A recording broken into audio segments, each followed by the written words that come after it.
Arestado sa Bulacan ang isang lalaking wanted dahil sa pananamantala umano sa menor de edad niyang anak. Itinanggi ng akusado ang paratang. Balitang hatid ni James Agustin.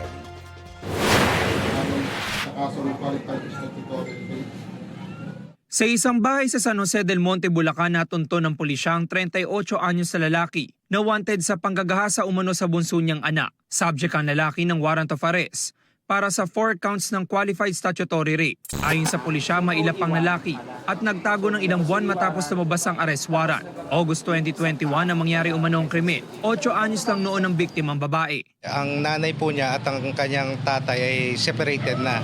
So ang nangyari po, sinundo po siya ng tiyahin niya para magbakasyon sa kanilang probinsya sa Bulacan. At doon po nangyari, habang nasa poder po sila ng kanyang ama, ay paulit-ulit po siyang pinagsamantalahan. Nag-file po sila ng kaso nung malaman po ng kanyang nanay ang mga nangyari. Una sa most wanted persons list ng pulisya ang naarestong lalaki.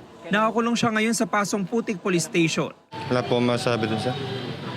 Pero ginawa niyo po ba yung krimen? Hindi po, sir. Pero bakit po kayo nasampahan ng reklamo kayo? Hindi ko po alam eh. Inihanda na ang mga kaukulang dokumento para sa return of warrant. James Agustin, nagbabalita para sa GMA Integrated News.